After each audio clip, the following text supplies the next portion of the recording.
Quer dizer que você comprou um computador novo. Mas e aí, seu PC roda Crysis?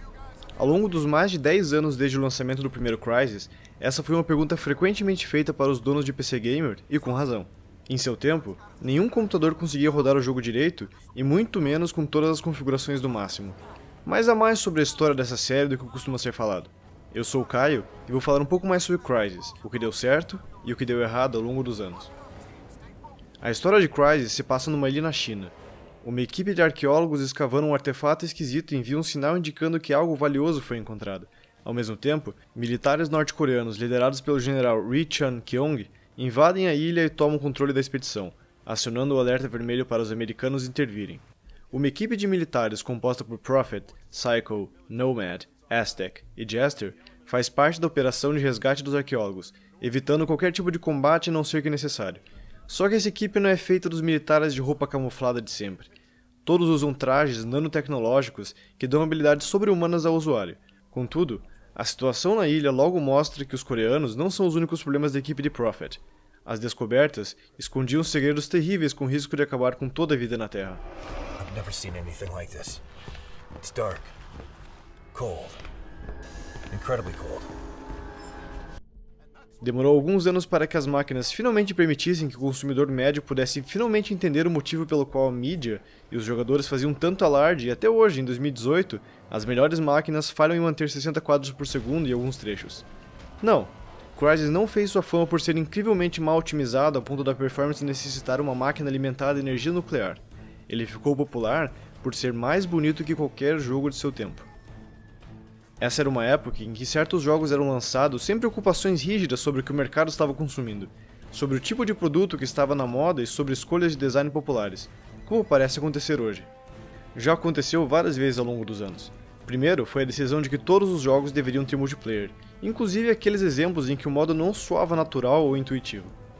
Vários jogos de tiro em primeira pessoa passaram por isso, mesmo sendo óbvio que não havia chance de um jogo sem nome algum competir com gigantes como Halo, Battlefield e Call of Duty. Não surpreendentemente, o público se manteve ativo por poucos meses antes de largar os servidores às traças. Mass Effect 3, sendo mais famoso por ser um RPG de ação-tiro, foi um exemplo curioso ao ganhar o modo, que inclusive influenciava diretamente no modo história. Então veio a dependência de DLCs beirando o corte do conteúdo para vender mais tarde, loot boxes e, recentemente, a popularidade de jogos no estilo Battle Royale. Crysis não faz parte desse grupo. Ele pertence a um grupo seleto de jogos que realmente abalaram as estruturas da indústria e deixaram sua marca, junto com jogos como Doom 3 que derretiam processadores e deixavam os jogadores loucos para jogar, e mais ainda por não permitir que suas máquinas fracas rodassem. Tais jogos foram avanços tecnológicos que definiram metas para a indústria alcançar, sem sequer considerar consoles nessa história porque não havia uma diferença de performance, mas um abismo. A Crytek, recentemente tendo terminado o primeiro Far Cry e feito dele uma notável conquista gráfica em 2004, usou sua nova CryEngine 2 para criar Crysis e consolidar o que pode ser chamado de pixel porn, ver quantos efeitos rodam ao mesmo tempo em dado momento do jogo e perceber a relação performance e estética em ação. Tecnicamente, isso significa procurar coisas como iluminação volumétrica, God Rays, profundidade de campo, SSAO, FXAA e etc.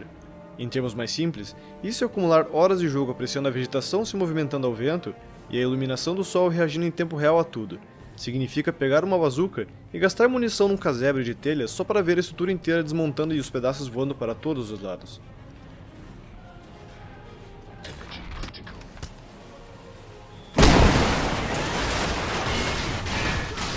Talvez a imagem pintada até agora de Crysis não seja tão atraente. Ela aparentemente concorda com a opinião do senso comum de que o jogo não passa de masturbação gráfica e combustível para ostentação de gente que quer mostrar o poder de sua máquina. Enquanto o jogo, não tem nada demais. Vale dizer que essa costuma ser uma opinião popular entre pessoas que nunca jogaram Crysis, ou colocaram na dificuldade mais fácil e jogaram como se fosse um FPS linear qualquer. Por trás de todas as tecnicalidades da fama engraçada e tudo mais, Crysis não se saiu mal com a crítica. O jogo é realmente muito bom. Isso em 2018, quando dezenas de outros jogos fizeram seu nome por conta de seus gráficos impressionantes, e a própria série Crysis teve outros 3 jogos nos anos seguintes. O jogo ainda proporciona uma experiência visual impressionante, mas o que se conserva atualmente e serve como diferencial é a jogabilidade e as possibilidades proporcionadas por um mapa aberto e várias habilidades ao dispor do jogador. O jogador controla Nomad, um dos membros da equipe, e tem ao seu dispor todas as habilidades dos outros.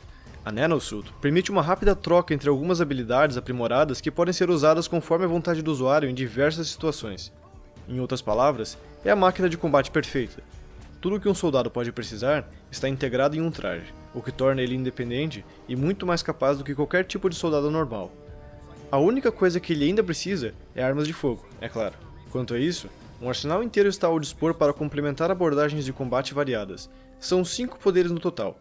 Todos usam uma barra de energia que se esgota conforme ações são executadas e se regenera sozinha quando nenhuma habilidade é usada.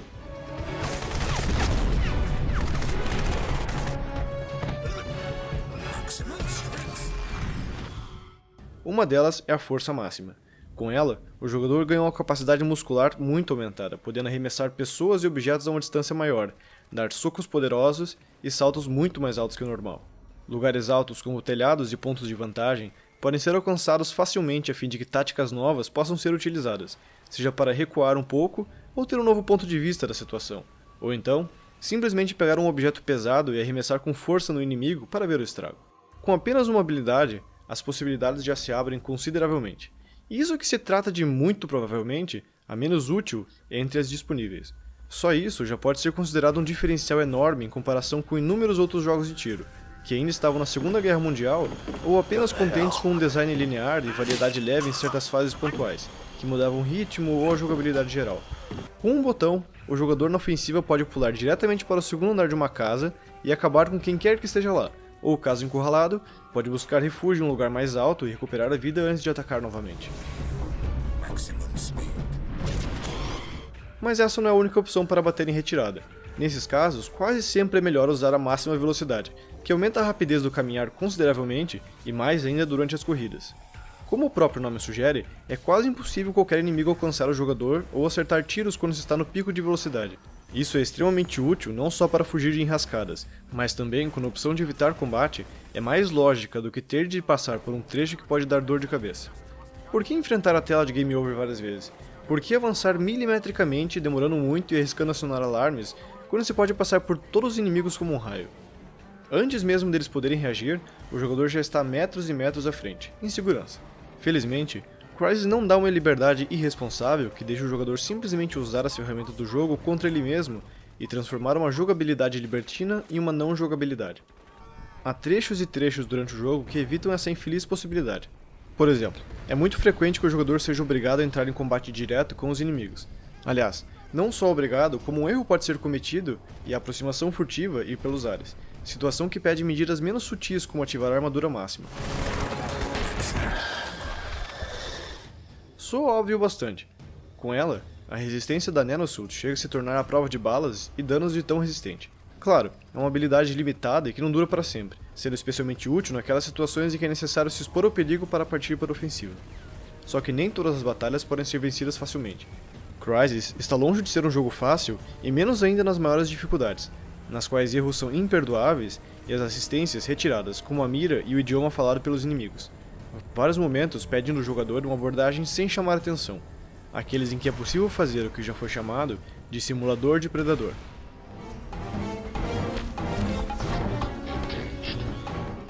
Sim, é possível ficar completamente invisível e caminhar pela selva entre arbustos e árvores, procurando uma forma de matar os inimigos um de cada vez, sem chamar atenção ou sendo rápido e sumindo antes mesmo de poder virar alvo dos outros. Parecido com o alienígena dos filmes, Nomad se esconde debaixo dos narizes de todos e elimina os inimigos silenciosamente com um tiro na cabeça silencioso.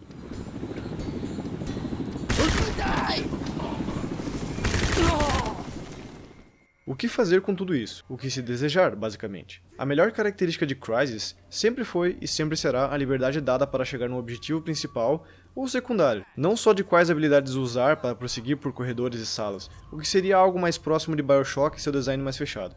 Nele, o mapa não é aberto, embora longe de linear como vários FPS, mas oferece uma variedade de plasmids diferentes mesmo assim. Crysis começa largando o jogador no meio de um oceano, perto da costa da ilha, sem um caminho específico até o objetivo. Saindo do oceano, é possível ver um espaço aberto, estonteante, com umas pessoinhas ao fundo seguindo suas rotinas. Não são nativos com colares de flor nas costas, todos são inimigos com tremedeira no dedo do gatilho. Novamente, o que fazer? Explorar oportunidades, é claro. É possível fazer o óbvio e seguir uma linha reta até encontrar os inimigos diretamente e distribuir chumbo, ou tomar caminhos alternativos. Sendo agressivo, a tática Predador funciona tão bem quanto qualquer outra. Chegar perto sem chamar atenção, para depois soltar o caos e acabar com ele rapidamente quando todos estiverem mortos. Mas quem precisa de combate? Também é possível nadar pela costa até chegar numa distância segura, e prosseguir por terra até encontrar outras possibilidades. A maioria das fases de Crysis apresentam um mapa grande cheio de alternativas para fazer a mesma coisa. No geral, costuma-se resumir a destruir alguma coisa ou chegar até um ponto marcado no mapa. Pode parecer sem graça, com razão, e seria, se esse não fosse um jogo sobre a jornada, em vez do destino. Clichê, sim, mas uma verdade, até mesmo se o contexto inteiro do jogo for considerado. Os grandes momentos são produto das decisões do jogador, não tanto naquilo que o jogo planeja nas supostas grandes viradas da história. Fazendo uma comparação com Halo, os pontos altos de Crysis são como em Halo 3, quando 2 Scarabs gigantes devem ser derrotados de uma vez, dependendo puramente da habilidade do jogador.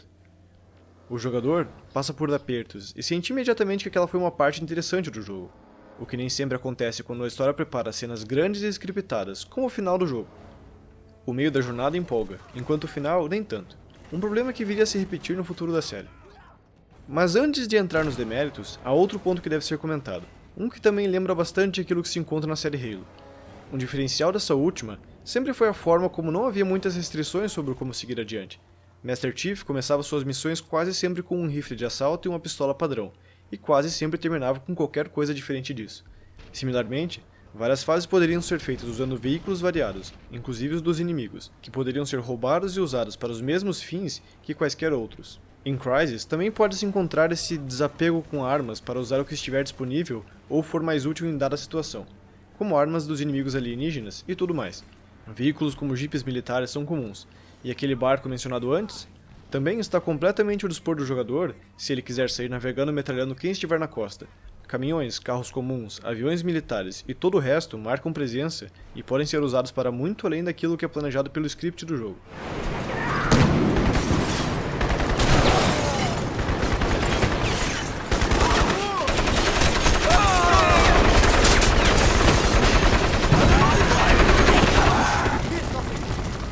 É como numa fase claramente focada no uso de um tanque de guerra. Nada impede que o jogador simplesmente saia do tanque e passe pelo trecho inteiro a pé, se assim quiser.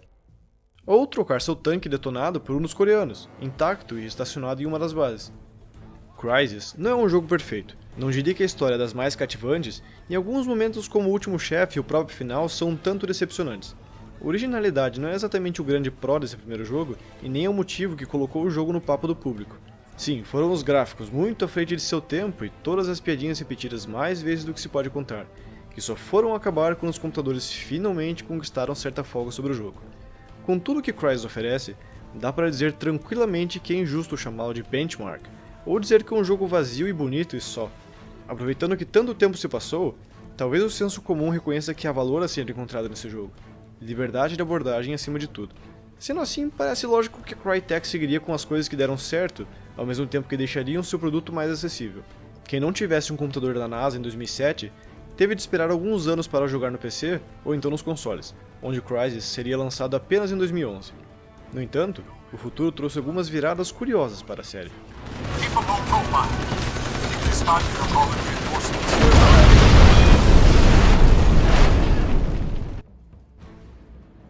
A princípio, não há muito o que dizer sobre Crysis Warhead. Aqui está a expansão do primeiro jogo com menor duração, as mesmas mecânicas, os mesmos cenários, os mesmos personagens, enfim, tudo que já tinha sido visto antes, dando as caras novamente numa segunda rodada para dar mais dinheiro à Crytek. Não que essa cara de continuação hollywoodiana seja ruim de alguma forma. O jogo anterior retorna com todas as coisas que fizeram dele icônico, e é isso. Se alguém gostou do primeiro, muito provavelmente vai gostar desse também. Mas na hora de falar sobre o produto em si, há menos para se falar sem acabar se repetindo.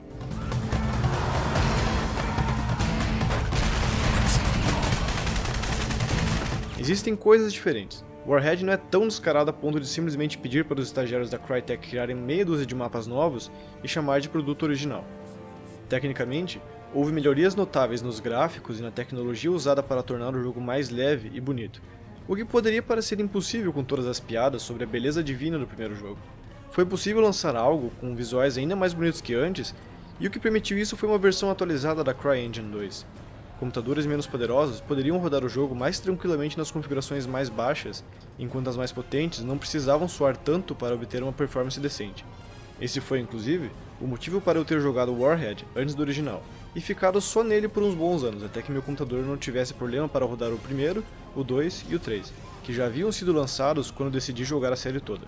Mesmo em 2010, quando joguei Crysis Warhead em uma HD 4650 da AMD, o jogo já era bonito com as configurações entre médio e alto. Hoje em dia, rodando todos os jogos em suas configurações máximas, fica mais fácil notar como praticamente todo aquele pixel porn do primeiro foi aprimorado. Arrisco dizer que o próprio design do jogo é melhor planejado para destacar essas pequenas novas mudanças nos gráficos. Outras novidades podem ser notadas no próprio estilo do jogo, que diverge um pouco do primeiro e seus mapas abertos, que deixavam o jogador fazer o que quisesse quando visse algumas cabaninhas inimigas. Antes de qualquer engano, esse estilo de jogo retorna, que não haja preocupações sobre uma mudança drástica. Ainda não, pelo menos. Várias fases trazem de volta os mapas grandes cheios de possibilidades, porém o design do jogo tenta variar essa fórmula com trechos que deixam a experiência mais linear em alguns trechos e investem no espetáculo, deixando clara a inclinação para sequências explosivas de tiroteio ou apenas mais focadas na ação propriamente dita. Não chega a ser a morte daquilo que foi mostrado originalmente, apenas uma variação bem-vinda em vários momentos, que mostra uma forma diferente de encarar Crysis sem abrir mão das características que fizeram o primeiro funcionar tão bem. Emerson, Psycho, I've got eyes on the container. You must get on that train.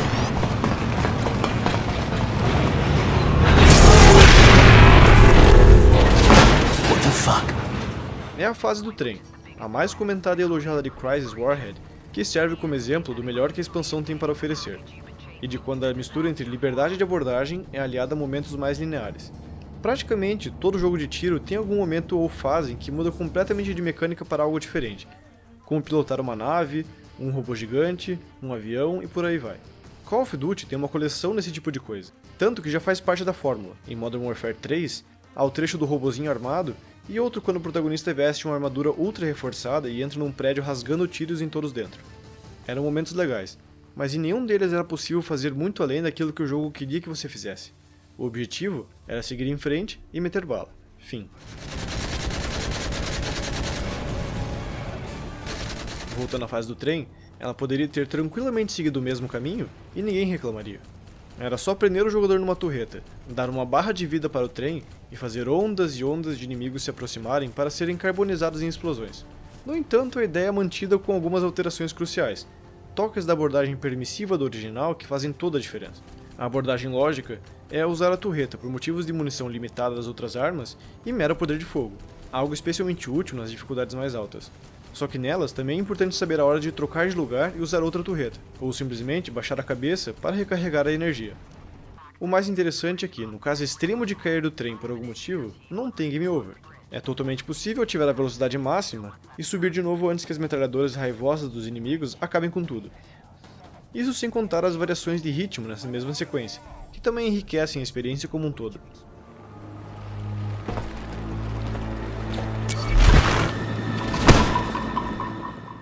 Outro ponto em que Crysis Warhead se difere do primeiro é a maior presença de cutscenes durante o jogo, um indicativo de maior foco na história e na parte cinematográfica dela. As cenas agora são apresentadas em terceira pessoa, e demonstram uma maior preocupação com aqueles momentos que mostram algo impossível do jogador fazer normalmente, como complexas lutas corpo a corpo. Funciona na maioria dos jogos, só que a maioria dos jogos tem algo a mostrar, ou um enredo complexo para avançar de forma que a jogabilidade comum não consegue. Crysis já não tinha a melhor das tramas e muito menos Warhead, que mostra zero intenção de trazer uma história minimamente cativante para acompanhar as cutscenes. O foco é ter mais coisas para explodir, mais inimigos para matar furtivamente e novas oportunidades de ser um super soldado. O jogo se passa no mesmo ambiente e ao mesmo tempo em que a campanha principal de Crysis, só que dessa vez o jogador controla Psycho, numa missão paralela à de Nomad. Depois de partir caminhos, o relativamente carismático protagonista passa a perseguir algo que seus superiores acham que é uma ogiva atômica, que logo revela ser um espécime alienígena sob controle. Algo de muito interesse para seres humanos sem ideia de como impedir uma invasão em grande escala. Então Psycho passa a perseguir o objeto de interesse, e é isso.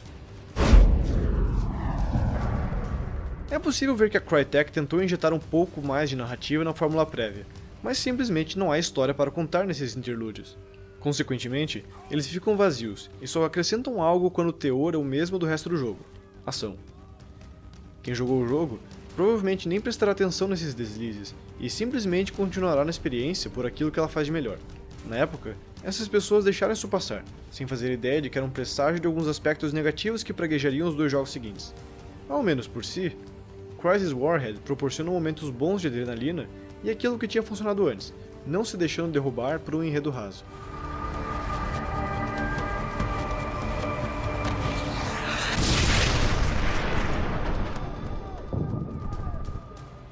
Três anos após os eventos do primeiro jogo, Nova York está em ruínas depois que o Ceph expande sua invasão para além das ilhas chinesas de antes.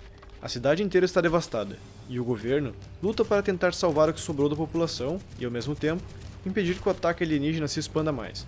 A tática usada pelo Ceph é uma arma biológica que causa uma decomposição celular no indivíduo, e apenas um cientista pode ter a chave para reverter a situação. Uma equipe de soldados tenta se infiltrar na cidade para resgatar o cientista, mas as coisas dão errado quando o submarino do Nautilus é afundado pelos alienígenas e Alcatraz, o protagonista, é mortalmente ferido. Prophet aparece para o resgate, só que até ele foi infectado com o vírus, o que leva ele a repassar sua nanosuit para Alcatraz a fim de que ele complete sua missão. They used to call me Prophet. Remember me. Crysis 2 foi mais que apenas outro jogo. Em termos de continuação, já não era algo tão inédito porque o bombástico Crysis já havia recebido uma continuação mais modesta na forma de Crysis Warhead. Não é como se as pessoas tivessem ficado totalmente sem nenhuma novidade da série durante anos, até ser surpreendido com um produto novo. O primeiro foi lançado em 2007, enquanto a expansão saiu em 2008 e o anúncio oficial de Crysis 2 já aconteceu na sequência, em 2009. Foi relativamente uma novidade na sequência da outra, por mais que o lançamento oficial só fosse acontecer em 2011. Mais do que tudo isso, o jogo foi algo grande para a Crytek, como nas palavras do CEO e presidente da empresa, Cevat Yerli. O desenvolvimento de Crysis 2 marca um grande passo para o nosso estúdio. Não é só o próximo jogo da série Crysis, é o primeiro título que estamos desenvolvendo para consoles e o primeiro a ser feito na CryEngine 3. Ao menos nas palavras da própria empresa, a intenção era fazer essa continuação superar do primeiro jogo graficamente, que ainda era considerado uma referência gráfica de requerimentos pesados na época. Seja qual fosse a plataforma do jogo, os maiores padrões possíveis seriam buscados e atingidos sem necessariamente simplificar as coisas, exaltando que o objetivo era atingir o maior número de jogadores possível. Parece uma tarefa e tanto, atingir o maior público possível e manter a posição de inovador da tecnologia gráfica. De certa forma, é como tentar ser avant-garde e acessível ao mesmo tempo, na vanguarda de novas ideias e tentando agradar um público que já tem suas próprias preferências. Basta lembrar dos dois primeiros jogos para perceber que a acessibilidade nunca foi uma característica associada a eles. A própria vontade da desenvolvedora de expandir os limites gráficos onde possível restringiu para muitas pessoas por muitos anos o que era Crysis de verdade.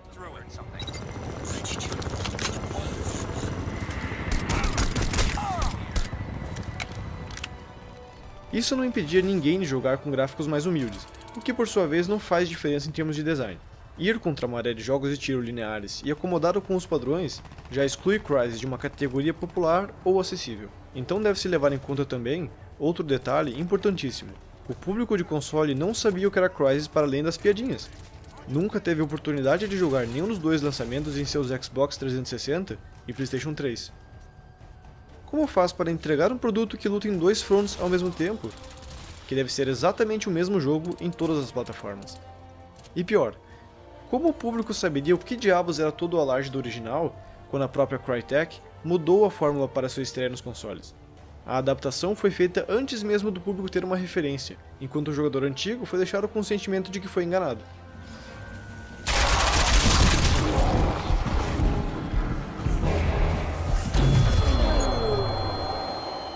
Sim, de fato, Crysis recebeu um port para consoles ainda em 2011, mas só foi lançado 4 meses depois de Crysis 2.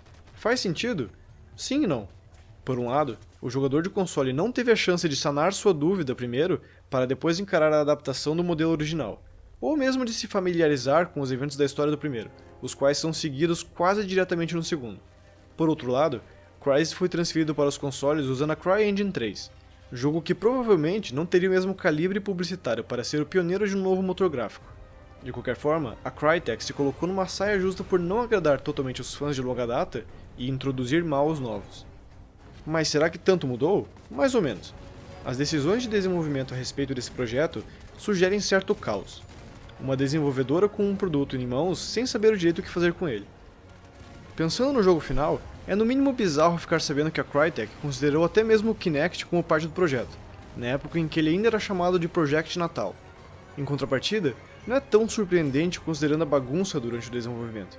Um dos maiores defensores do projeto é o mesmo indivíduo que pintou a imagem do projeto como uma inovação incrivelmente acessível. Uma das maiores mudanças do jogo, defendida por ele como algo inteligente, lógico e racional, está diretamente ligada à trama do jogo. Escolher Nova York como plano de fundo é claramente uma escolha mais linear que uma ilha apenas sutilmente habitada. Qualquer construção como uma casa ou lojinha já é um salto e tanto em comparação com as casinhas toscas da ilha do primeiro jogo.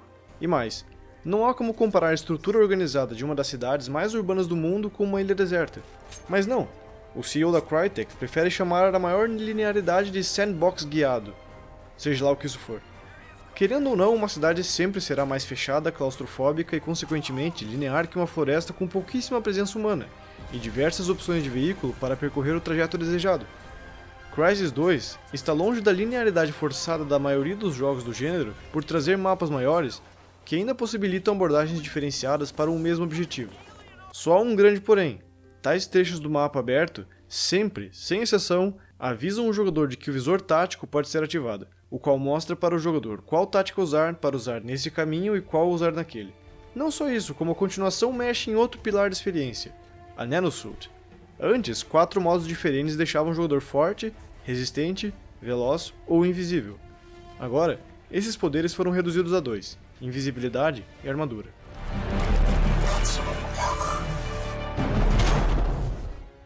Pronto, mataram Crysis. Todo o histórico de decisões, desculpas e defesas vindos da própria Crytek indica que eles erraram feio na transição para um novo mercado ao focar naquilo que eles consideravam ser exigências dele. Um jogo conhecido e amplamente elogiado pela amplitude de escolhas que dava ao jogador com uma armadura cheia de poderes e um mapa gigante, foi limitado exatamente nesses dois aspectos.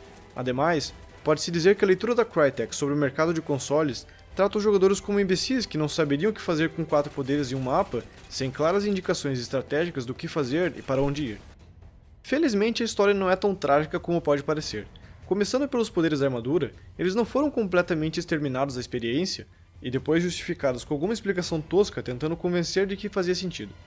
2 botões dedicados ativam a invisibilidade e a armadura, os quais funcionam exatamente como antes. Quanto ao resto, eles existem de uma forma mais condensada na jogabilidade padrão. Por exemplo, antes todos os modos permitiam que o jogador andasse na velocidade normal, corresse ou desse uma coronhada com a arma, ou socasse com os punhos. As coisas só mudavam quando a velocidade máxima era ativada e a movimentação normal ficava tão rápida quanto a corrida, e a corrida infinitamente mais veloz. Similarmente, a coronhada, o soco e o pulo só ficavam mais potentes quando a força máxima estava ativa. Em suma, o que importava mesmo de tudo isso era dar uma coronhada forte, um pulo alto e correr rápido. E é exatamente isso que Crysis 2 implementa no gameplay. O jogador pode estar no modo neutro ou no modo armadura e ver um carro destruído em seu caminho. Se ele segurar o botão de porrada, Alcatraz dá um pontapé no carro que faz ele ser capotando em cima de quem estiver no caminho. Mesmo sem carro, se o botão for segurado, uma coronhada poderosa derruba qualquer inimigo facilmente, a custo da barra inteira de energia.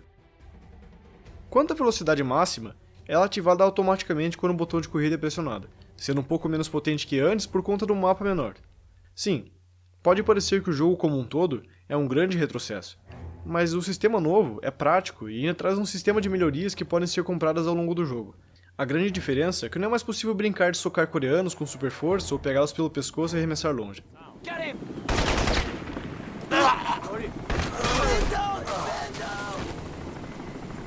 Quanto ao mapa menor, devo dizer que ele não é pequeno a ponto de ser uma afronta, como se a Crytek tivesse vendido a alma para a Activision depois de fazer jogos substancialmente diferentes do padrão de FPS linear com cenas grandiosas e scriptadas, das quais o jogador mal participa. De certa forma, é um pouco ofensivo ver como o jogo te pega pela mão para mostrar por onde ir e qual tática funciona em qual lugar, mas pelo menos o mapa é amplo bastante para oferecer essas possibilidades de abordagem, e é isso que realmente importa na hora de jogar. Quando o jogador pega o controle na mão e espera encontrar um jogo de tiro dinâmico, bonito e acima de tudo divertido de jogar, é isso que ele encontra em Crysis 2. A história recebe uma aprimorada, e funciona melhor como um incentivo para seguir em frente, assim como uma companheira para tiroteios explosivos, coisa que não acontecia com frequência nos 2 primeiros jogos da série. Assim, fica menos feio quando tiram o controle das mãos do jogador e tentam expor algum tipo de história através de cutscenes. Menos feio, vale ressaltar, já que ela tem sua própria cota de momentos de filme de ação sem orçamento para o roteiro, exatamente como alguns péssimos momentos de Crysis Warhead. Mas existem bons momentos também. Já no começo, há uma situação difícil quando forças mercenárias contratadas pelo governo acham que Alcatraz é Prophet, por causa do traje, e o caçam pela cidade. Novamente, o jogador enfrenta inimigos humanos e meio inimigos alienígenas, e às vezes, os dois ao mesmo tempo, só que num ambiente novo. Menor ou não, não deixa de ser uma novidade agradável ver algo além da floresta e praias. De fato, é uma volta e tanto que se dá para simplesmente dizer que o jogo presta, afinal de contas. Talvez parecendo que toda a história contada não é nada mais que uma coleção de curiosidades para tomar tempo. No entanto, o caso específico de Crysis 2 mostra como a união de diversos fatores externos tem suas influências notáveis no produto final. Juntando os 2 primeiros jogos, seu design diferenciado para os padrões da época e a filosofia de desenvolvimento da época, se tem um polo. Então a visão da Crytek para o futuro da série, uma parte da filosofia de desenvolvimento se mantendo viva nas atualizações gráficas e da nova CryEngine, uma visão de mercado bizarramente incoerente e a vontade de fazer parte do mundo de consoles. O resultado é algo que não está nem lá nem cá, mas que ainda assim atinge um saldo positivo. Apesar de tudo, Crysis foi bem recebido pela crítica, com vários veículos elogiando a competência técnica, a criatividade artística na Nova York destruída e o jogo como um FPS propriamente dito, mas também notando a redução da liberdade em comparação com os primeiros.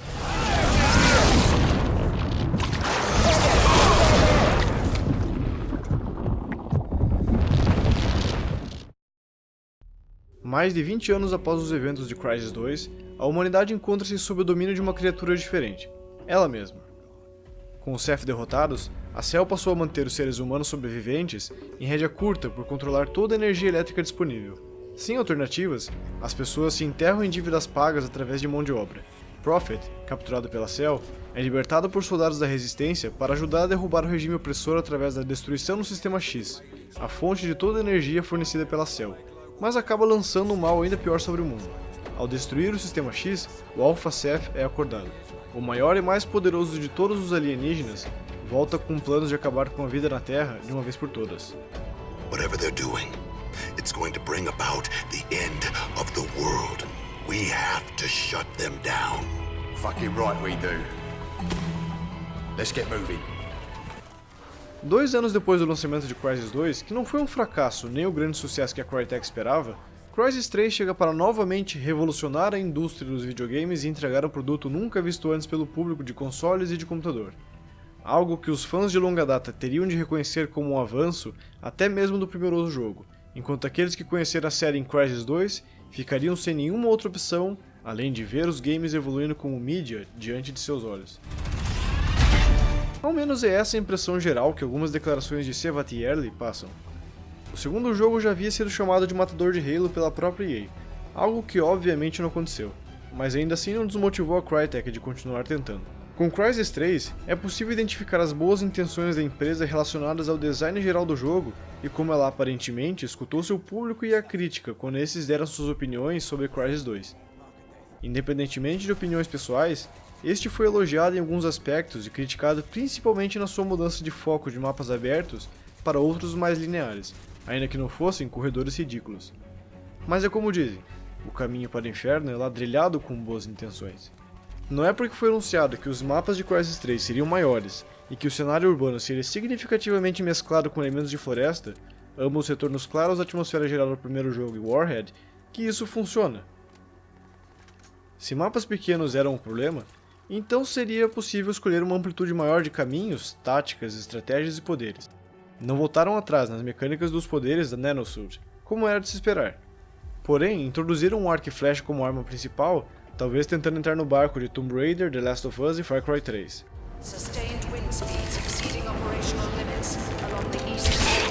Aparentemente, é uma forma sensata de lançar uma continuação respeitável, não só com adições típicas como armas, inimigos e mapas novos, mas também com mudanças na essência do jogo, que eventualmente refletem no design geral da obra. Assim, um produto original surgiria da reavaliação de ideias e conceitos introduzidos previamente e analisados pelo público jogador. Em suma, a oportunidade para corrigir os erros passados sem necessariamente voltar a modelos antigos, rever as decisões feitas em Crysis 2 sem jogá-las no lixo e simplesmente relançar o primeiro Crysis numa tentativa direta ao ponto, mas pouco imaginativa de consertar as coisas.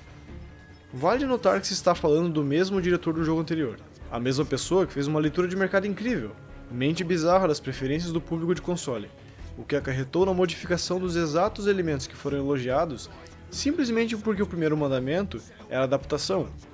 Tudo bem, o resultado final não foi a tragédia absoluta que pode ser sugerida quando se fala dessa forma. A ideia é apenas mostrar que a percepção de ideias do diretor do jogo não é das mais afiadas, especialmente quando a eventual execução dos conceitos se mostra um tanto distante do discurso e das tais boas intenções. Portanto, quando for dito que uma revolução na jogabilidade será feita, é sensato ficar com o pé atrás e esperar algo no mínimo questionável. Psycho, this train is full of highly explosive material.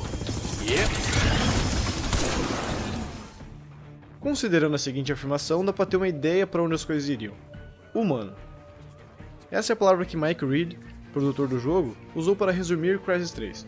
De acordo com ele, o jogo traz uma evolução na conexão emocional do jogador com a obra, e a forma como eles conseguiram isso? Melhorando o sistema de captura de movimento do jogo. Em vez de capturar as ações em um estágio, gravar as vozes e a narração em outro, e depois ajustar as animações e as palavras ditas, a performance inteira dos atores passou a ser capturada, com eles emprestando suas fisionomias para não haver discrepância entre as expressões originais e as adaptadas. Em outras palavras, a Crytek tentou consertar um problema de empatia entre o jogador e o produto através de melhorias técnicas, em vez de trabalhar na escrita dos personagens e no roteiro do jogo, que é o pior dos 4 jogos, com certa folga. Oh no. No, no. Claire, this is Prophet, my CO.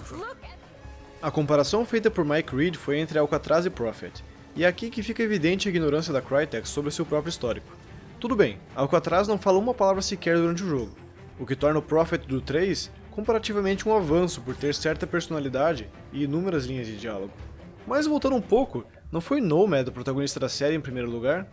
Por que diabos introduziram Alcatraz, se já havia não um personagem principal, mas 2, pois Psycho tem um protagonismo até mais significativo que o de Nomad? Então aconteceu a bizarra transformação de Alcatraz em Prophet por meio das capacidades incríveis da Nanosuit, e assim, renasceu um personagem no primeiro jogo. Um para quem ninguém ligava no primeiro, é praticamente ausente no segundo, e retorna irrelevante no terceiro. They call me Prophet. And I'm the only one who knows what's coming. Novamente, a Crytek mostrou-se cega. A parte técnica nunca foi o problema de nenhum dos seus jogos. Pelo contrário, sempre foi um aspecto que demonstrou tranquilidade, por sempre ser unanimemente elogiado em todos os lançamentos. Crysis arrombou as barreiras do possível com seus gráficos inatingíveis. Warhead melhorou algumas coisinhas e deixou o jogo mais leve, ao passo que Crysis 2 foi o pioneiro de um motor gráfico completamente novo e impressionou novamente, dessa vez tanto no PC quanto nos consoles. O que ela entrega então? Mais história, sim, e mais presença do fator humano na forma de atores fornecendo suas expressões faciais, mais diálogo, um protagonista vocal e uma história envolvendo emoções humanas. Só um porém: tentar criar algo dramático não é o mesmo que conseguir. Assim como tentar fazer uma cena de ação ser empolgante, ou um efeito especial ser realista, nem sempre resultam numa execução eficiente. E o que Crysis 3 introduz como uma história passa longe de algo bom, muito longe. Começa pelo fato de novamente existir um vácuo estranho entre dois jogos. Provavelmente pensaram apenas em como colocar mais selva primeiro, e só depois em como adaptar a história a essa escolha estética, o que abriu um rombo de 20 e tantos anos na cronologia só para ter mais selva. Tudo bem, pode-se argumentar que nenhum jogo da série teve uma história boa, então não poderia se esperar algo diferente de Crysis 3. Cada jogo sempre funcionou mais ou menos como um filme hollywoodiano atual, com visuais de última geração, uma trilha sonora com a presença de Hans Zimmer, design de som preocupado com cada folha sendo rasgada por um tiro, com passos pisando em concreto esfarelado, e os tiros de diversas armas diferentes, alienígenas ou terráqueas. No geral, sempre foi uma ótima experiência sensorial, que nem sempre se preocupou muito com usar clichês vez ou outra, porque a ação compensava essa parte mais rasa. Aqui, isso não acontece.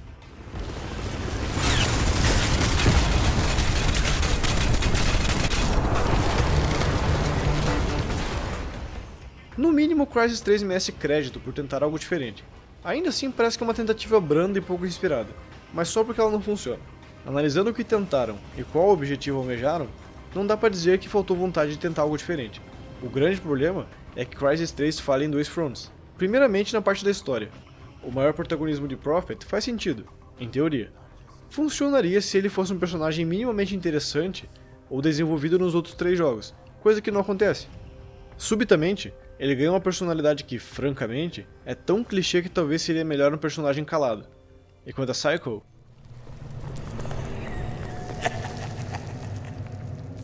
talvez ele seria uma opção mais interessante para o protagonista. Ainda que seu personagem não fosse lá dos mais profundos em Crysis Warhead, ele tinha uma faísca de carisma que poderia ser trabalhado. E ele aparece em Crysis 3, olha que beleza. Ele é um coadjuvante e não tem mais Soné no suit. Isso coloca as engrenagens de seu arco narrativo para rodar, já que ele tem de lidar com uma vida normal e sem poderes. So now you get the picture. To my nanosuit, Prophet. I'm human. Human? You know how much I've sacrificed to stop the Ceph? How do I get that back? É uma possibilidade a ser explorada, uma que representa perfeitamente as intenções não concretizadas do jogo. Poderia ter tido resultados bons, sim, se não fosse levado adiante por péssimas linhas de diálogo que tornam um possível drama existencial de Psycho em um desenvolvimento errático. Drama se torna melodrama e até chilique imaturo, eventualmente chegando numa conclusão simplista e insatisfatória. O mesmo vale para Prophet, outro personagem praguejado por diálogo ruim e presunçoso, tentando conferir ao protagonista um ar de visionário ou velho sábio que apenas não funciona. Mas não seria possível abstrair dessas besteiras e curtir Crysis 3 pelo que ele oferece além disso? Sim. A jogabilidade e as mecânicas são fatores que dificilmente podem ser efetivamente chamados de ruins. Seus problemas os tornam elementos falhos que ainda podem ser aproveitados.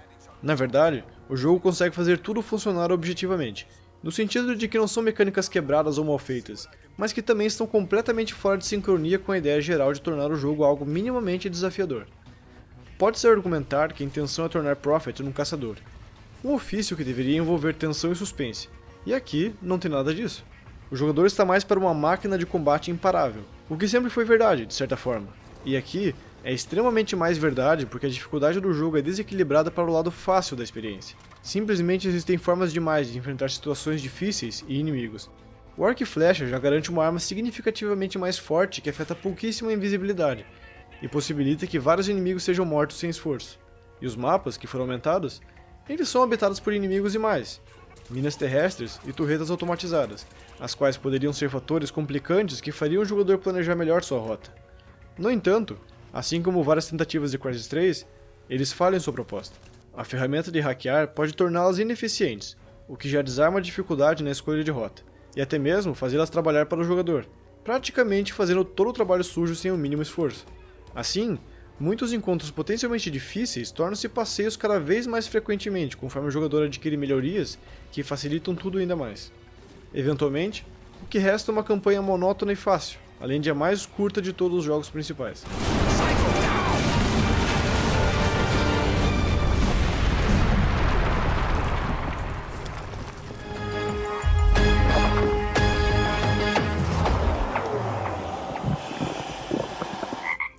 A única coisa que é absolutamente impossível e inadmissível de ser criticada é um aspecto bem óbvio, os gráficos. Pela 4ª vez consecutiva, a Crytek se supera e faz a crítica e os jogadores rasgarem elogios para os limites que a empresa conseguiu levar a CryEngine 3. Nos consoles, o resultado bom foi difícil de ser atingido, já que muitas limitações tiveram de ser feitas no motor gráfico, o que deixa a glória total à carga do PC. Com plena segurança, digo que Crysis 3 é um dos jogos mais bonitos de todos os tempos. Toda a decisão de renovar o cenário nova-iorquino para introduzir vegetação desenfreada sobre o horizonte, abrir os cenários e não limitar a arquitetura do ambiente ao padrão urbano organizado de ruas e quarteirões bem definidos, dá oportunidade para uma atmosfera pós-apocalíptica tão detalhada que não pode ser comparada a similares do gênero. Claro, falando assim é possível lembrar de The Last of Us e Enslaved, mas quando visto de frente, o design de Crysis 3 é incomparável por ir além de plantinhas crescendo sob o concreto. Há ecossistemas inteiros dentro do que um dia foi uma cidade, como rios fluindo no meio de um caminho acidentado, ou até mesmo trechos pantanosos.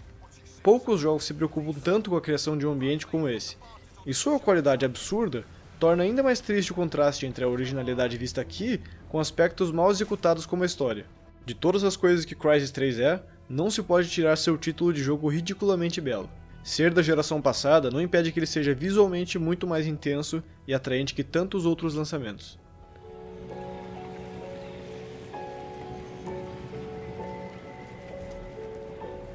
É uma pena que o resto não acompanha.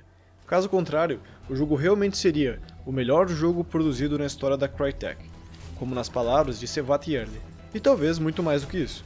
A recepção, não obstante, ainda foi majoritariamente positiva, embora com maior presença de críticas e comentários negativos. Quanto às vendas, Crysis 3 foi considerado um fracasso comercial, algo que pesou ainda mais negativamente por ter saído junto com outro jogo da EA que vendeu mal, Dead Space 3.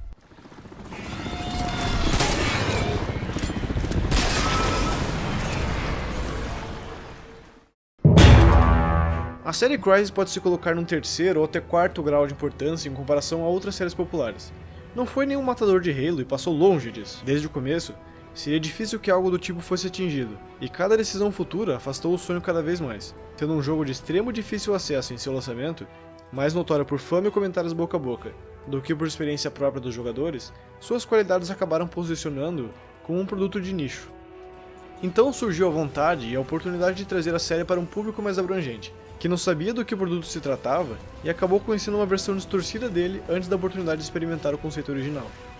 O público de console recebeu um jogo pelo qual não tinha muita razão para estar interessado, e possivelmente nunca ficou. Isso porque o segundo jogo não é uma isca tão boa para o primeiro, quanto o primeiro seria para o segundo. Então chega o terceiro e não faz nada direito. Tenta criar um meio termo que reúne o melhor de dois mundos e falha miseravelmente em ser um jogo humano, ou divertido no sentido básico de ser um jogo de tiro competente. Talvez as pessoas não se interessem pelos jogos e eles não dão uma razão forte para isso, pois são bons, mas nada imperdível ou extraordinário. O interessante mesmo é ver como por trás de uma série com cara de blockbuster clichê sem nenhuma alma artística, há toda uma subtrama envolvendo ideias inalcançadas e uma filosofia de design de jogos que revela uma relação curiosa entre um idealizador e seu público. Ou melhor dizendo, entre um idealizador e a forma como ele enxerga seu público e suas vontades. Considerando tudo isso, e como o primeiro jogo permanece como a maior conquista da série, fica a ponderação se toda inovação e seu design subversivo, que deixava jogos do gênero para trás com folga, foi realmente uma tentativa intencional de evoluir um gênero, ou mais uma decisão inexplicável da Crytek. Obrigado por assistir.